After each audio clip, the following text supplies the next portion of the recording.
ვარ თქვენთან. მე არ მგონია რომ ეს მართლობის ფორმა იყოს, ეს არის თვითშენარჩუნების ფორმა. ხა მართლობის დროს შენ მართლა ცდილობ ქვეყანაში არსებული პრობლემების მიზეზებში გარკვევას და ამ მიზეზებზე რეაგირებას. როცა შენ უბრალოდ შედეგობრივად გინდა ვიღაცები განეიტრალო ან ფასებს ებრძვის სუსის მეშვეობით, ნუ გასაგებია რომ შენ უბრალოდ გინდა რომ გადააგორო პერიოდი, ახლა არ უნდათ რომ მაღალი ფასები იყოს, რომ ხალხი არ იყოს აშფოთებული, მესმის, მაგრამ ამისათვის საჭიროა ადეკვატური ეკონომიკური პროცესების განხორციელება და ის რომ ქვეყანა იზოლირებული არ უნდა იყოს და ინვესტიციები უნდა შემოდიოდეს. შენ თუ არა კვერცხის რაღაც პროცენტით. არა, ნუ ეს ხო სასაცილოც აღარ არის რეალურად, ხო ეს არის ძალიან დემონსტრაციული ნაცრის თვალში შეყრა მოსახლეობისთვის, რომ კომისიებით ეკონომიკურ პრობლემებს არავინ არ ებრძვის, ეკონომიკურ ვითარებას. კომისია რა ხალხით არის დაკომპლექტებული ბატონ გედევა. აბსოლუტურად სასაცილო სიტუაციაში ვართ. მილიონერები იძიებენ რატომ ღირს კვერცხი ძვირი. მათ მე დარწმუნებული ვარ, არც იციან კვერცხის ფასი რეალურად არასდროს არ შესულან მაღაზიაში და არ უყიდეთ ეს კვერცხი და ეს ყოველდღიური პრობლემა არა აქვს და ამიტომ ის რომ მე ვიღაცა გამოდის და იძახის რომ კვერცხის ფასი გაიაფთაო, ეს უკვე აი არ ვიცი რომ ჯანმრთელი რეაგირების სივრცეს არ გაძლევს.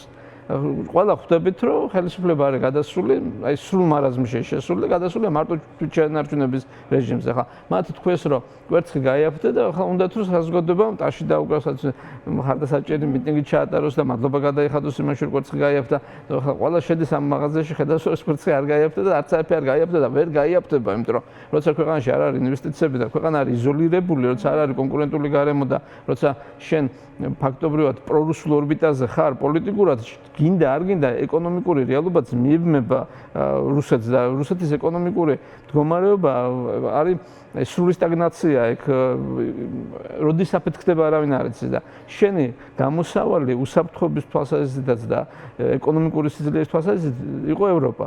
შენ არანაირი ნაბიჯები ამ კუთხით არ გადადგი, აიღე ორიენტაცია რუსეთზე და ეხლა როცა იქ ყველაფერი ინგრევა და გინდა არ გინდა ამის გამოძახილი საქართველოში იქნება, გინდა რომ ეს ყველაფერი გადაავადო და ხალხი დაარწმუნო რომ ეს ყველაფერი ასე არ არის. რა ნაწილზე არის ეს? აი საზოგადოების რა ნაწილს ატყუებენ, იმიტომ რომ ქართული ოცნების აქტიური მხარდამჭერი ვინც არის და კარგად არის და კარგად ცხოვრობს, იმას კვერცხის ფასი არც ნახევარი წლის წინ არ აწუხებდა და არ აინტერესებდა. ხო და აი რა არის ეს? აი რატო გადაწყვიტეს საერთოდ რომ რაღაც აი სოციალურ საკითხებზე უნდა ენერგიულად ესე საჯაროთ, ანუ რაღაც აი კვლევები ჩაატარეს მაგალითად და მიხვდნენ რომ ამან შეიძლება რაღაც ტიპის აფეთქება, პროტესტი, არ ვიცი წავე გამოიწვიოს? რა არის ყოველთვის სოციოლოგიაში ეს კონფლიქტი მაცივარსა და ტელევიზორს შორის მაცივარის სასარგებლოდ წყდება. ხა შენ რა ზღაპრებიც არ უნდა მოუყვე კარგ ცხოვრებაზე მოსახლეობას ტელევიზიით და პროპაგანდისტული მანქანა მათი მუშაობს და რაღაცა სისულელებს უყვებიან, რომ აი ომი რო არ არის საქართველოში ჩვენი დამსახურება და მამული ენას არწმუნებ, რომ რაღაცა აბსოლუტურად გასული არის მომსახურების ზონიდან და რაღაცა იდეოლოგიურ წინაპირობებს ქმნიან პროპაგანდისტული მანქანით, მაგრამ ხა ის ადამიანი, რომელიც ამას უსმენს და რაღაც ეტაპზე შეიძლება ეგონა რომ ეს ყველაფერი სიმართლეა, მაცივარს რო აღებს, ის ხედავს, რომ იქ არც კვერცხი, არც კარაქი, არც არაფერი არ არის და შეიძლება თაგვმა თავი ჩამოიხვჩო იმის მაცივარში და უკვე ხვდება, რომ მისი მომავალიც ამ რეჟიმის პირობებში კარგი არ იქნება და ამათ რაღაც იმედი ხონდა მიციან. საჭირო არის პროპაგანდაში შემოვიდეს ელემენტი რაღაცა კეთილდღეობის იმ გაჭირებული ხალხისთვის, რომელიც მარტო შიშველ პროპაგანდაზე ვეღარ იქნება რა, იმიტომ რომ იმას ჭირდება ელემენტარული არსებობა და არსებობის სივრცე აღარ არის. არა, სულელი რა დონეზე ცალკე იყო. 5% მცირეთო კვერცხი რო ეუბნები. მესმის, მაგრამ ეს არის გარკვეული განწყობის შექმნა იმ თვალსაზრისით, რომ ფიქრობთ, ვიცით, ზრუნავთ, გეშველებათ, ცოტა ხანი გაუძელით რა. გაიაფთება აუცილებლად, ხო დავიწყეთ, აი 5% კვერცხი გაიაფთდა, მაგრამ 10% კვერცხი გაიაფთება და 5% კარაქი. ნუ ეს არის утопიური ამოცანა, ეს ვერავინ თავის დროზე და ვერც ერთი რეჟიმი ამ ამოცანას ვერ შეასრულებს, იმიტომ რომ ამ სიცრუის პარალელურად უნდა გამკაცდეს რეჟიმი და უნდა აუცილებლად მიიღონ კანონი მისი ანალოგია რაც იყო საბჭოთა კავშირში ანტისაბჭოთა პროპაგანდის შესახებ. ახლა ეს ხო ფართო კანონი იყო, რომელთაც ანეკდოტი რომ მოგეყოლა კომუნისტურ რეჟიმზე, რეჟიმზე ანეკდოტი რომ მოგეყოლა გიჭერდნენ. აი ეხლა რაღაც ანალოგიური თუ ამათმა არ მიიღეს, ეს არ უშუალებს მაგათ მდგომარეობას რა. მათ ჭირდებათ ახლა გამკაცრება რეჟიმის, იმიტომ რომ როცა ის ადამიანი, რომელიც დღეს ეს გათვლა აქვს, რომ დაიჯერებს 5%-ით რომ გაიაფთა, მე 10%-ით გაიაფთება, ძალიან მალე რომ ვერ იყიდეს იმ კვერცხს და გაიაფებასაც ვერ დაინახავს და ყველაფერი გაძვირდება და ამას მოიკითხავს, იმას უნდა დახვდეს მკაცრი დიქტატორული ადმინისტრაციული რეჟიმი, რომელიც მის პროტესტს არ მიცემს საშუალებას, რომ რაიმე რეალობა გადაიქცეს და ხელისუფლება დაემუქროს არსებობაში. ფიქრობთ, რომ აი ამ პროტესტში რაღაცა ზრდის პერსპექტივას ხედავს მუდამ ეს საფრთხე აქ ივანიშვილს, რომ არ გაიზარდოს. იცით რატომ კითხულობ?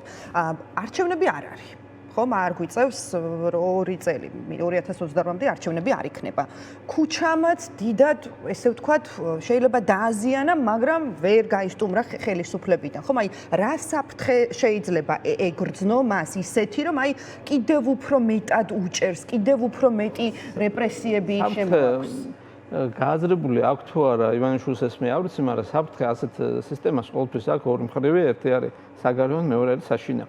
საგარეო საფრთხე არის უკვე ძალიან თვალსაჩინო რა, იმიტომ რომ საქართველოს მალე აღმოჩნდება დღის წესრიგში მსოფლიო პოლიტიკის ძალიან მაღალ დონეზე, ძალიან აქტუალური გახდება საქართველოს და ამათ მოუწევთ სხვანაირი პასუხისგაცემა ევროპისთვისაც და ამერიკისთვისაც იმის გამო ვებს მაშინ თან ეშინია მეორე პრობლემა არის საშინაო და საშინაო პრობლემა არის იმაში რომ ვართ ადამიანები რომლებსაც კვერცხის ფასი საერთოდ არ გვაინტერესებს რაღაცა დონეზე რა ის რომ სამშობლოს გვიყიდიან და რუსეთისკენ მიდიან ჩვენთვის უფრო მნიშვნელოვანია ვიდრე თქვათ მაცივრის თემა და ტელევიზიასაც ეს ხალხი არ ექვემდებარება და ეს ხალხი ქუჩაში დგას და უწყვეტი პროტესტის ერთ წელიწადზე მეტი გავიდა მონაწილეა ეს ხალხი დღეს და ღამეს რუსთაველზე ათენებს ციხეებში ზის ხალხი აი არის ადამიანთა გარკვეული კატეგორია რომელმაც თავი გადაადო და ეს არ არის ცოტა საკმაოდ დიდი მასაა რომელიც აი მარშებში იღებს მონაწილეობას სულ საპროტესტო მოძრაობაში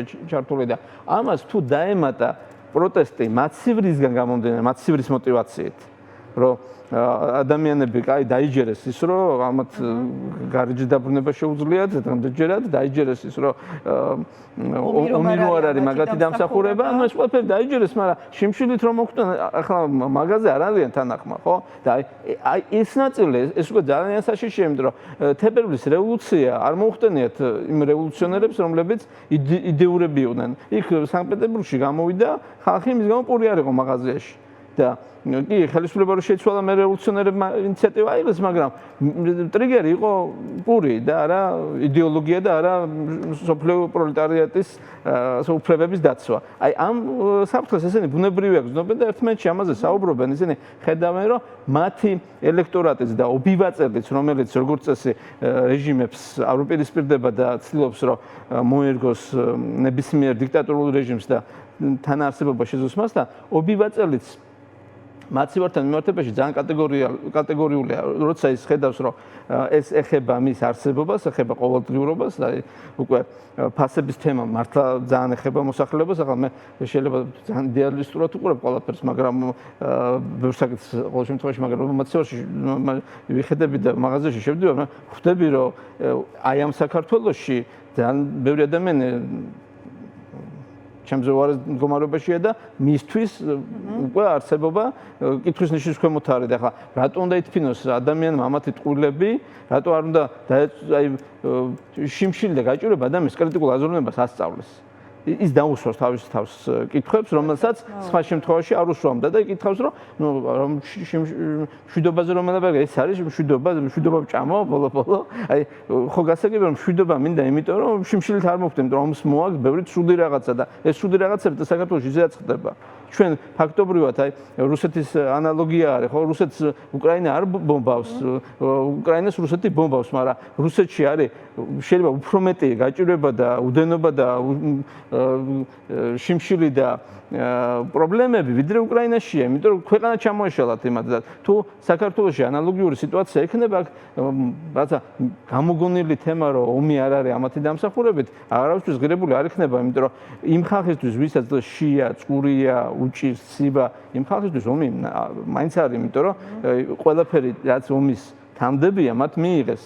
აი იმ გაჭირვების სახით, რაც საქართველოში არის და ეს თანხმედრა იმ ადამიანების, რომლებსაც მიგვაჩნია, რომ ესენი საქართველოს ზღუპავენ და ღირებულებითი კონფლიქტი გვაქვს აი ამ რეჟიმთან ძალიან ფუნდამენტალური იმ ადამიანებს თუ დაემატება ის ხალხი, ვისაც მოტივაცია აქვს ყოველდღიური, შეიძლება ბივაწელია, მაგრამ ამ რეალობას უკვე ისიც ვერ იღებს, ეს არის სინთეზი, რომელსაც ვერცერთი რეჟიმი ვერასდროს ვერ უძლებდა. კი ბატონო. და ბატონო კიდევ აუცილებლად მინდა კითხოთ ასევე დებატების ამბავიც ვახსენე. აი ეს რაღაცა არის? არა, ესეც ცინიზმია ხა. ხო ხვდებით რომ რაღაცა ყურადღების გადატანის თემაა, კიდევ თუ ანუ აი რა უნდა და თვითონ არჩევენ ყველაფერს, ფორმატს, სტუმრებს, ვის დაელაპარაკებიან, ვის არ დაელაპარაკებიან. ჩვენ ყოველთვის საუბრობთ იმაზე, დემოკრატიის ყოფნა არ ყოფნა დებატებზე დამოკიდებული არ შეიძლება დებატების გარეშე ქვეყანაში არსებობს პლურალიზმი, პოლიტიკური პროცესი, მაგრამ ხა ესენი დებატებს ჩაატარებენ თავის სატელიტ პარტიებთან, ვიღაცა ესეთ ხელის ბიჭებთან, იმას აქვს ასეთი ფორმატი, სულ ქონდა რუსეთის ტელევიზიაზე სალავიოს, რომ მოყავდათ ვიღაცა, რომელიც ან უკრაინის პოზიციას იცავდა, ან პროდასალურს და მე ყველა ამ ვიღაცას აგინებდა, შეიძლება გაელახათ კიდეც სტუდიაში პირდაპირ და თუ ეხა ამას უძახიან დებატებს, სალავიოვის დებატებს, ხო? ნუ ახლა ასეთი ფორმატი შეუძლიათ შექმნან ახლა. ასეთი გახარიას გუნდი სადაც არის, გირჩი სადაც არის, ეს თქვენთვის მაინც რაღაცა სალავიოვის ფორმატამდე დადის? დადის, იმიტომ რომ იცი რა, როგორ უნდა დავждე მე დებატებს ამ დე-ფაქტო ხელისუფლების წარმომადგენლებთან, მაშინ როდესაც ქვეყანაში არის პოლიტპატიმრები და არის არალეგიტიმური ერთპარტიული პარლამენტი. ეხლა თუ მე იმასთან ვждები, ჩვენ შევთანხმდით, რომ არ ვაცნობთ მათ პარლამენტს, ხო? ამის გამო ხალხი დაიჭირეს და ციხეში ჩასვეს. ეხლა ლეგიტიმაცია გავუკეთო დებატებზე შემი დაждდომით. გამოუშვან პოლიტპატიმრები დანიშნულ ახალი სამართლიანი არჩევნები და გახარიას გუნდი რომ მივახვალ დაუშვათ დებატებში, ლეგიტიმურს გახდის ეს ქართულ ოცნებას? არა, ვერ გახდეს. პირიქით, ამით მოხდება გახარიას გუნდის დელეგიტიმაცია ოპოზიციურ სივრცეში, იმიტომ რომ გეუბნებით, რომ იქ თუ შენ ხარ ოპოზიციონერი, არ უნდა დაждდე იმ ადამიანთან, რომელსაც ყავს პოლიტიკური პატიმარი. შენ თუ ჯდები და იწყებ თან ფორმატი უნდა იყოს მაშინ თავისუფალი, მაშინ TV პირველშიც უნდა იყოს ჩვეულებრივად დებატები. ხა თუ მე ვიძახიან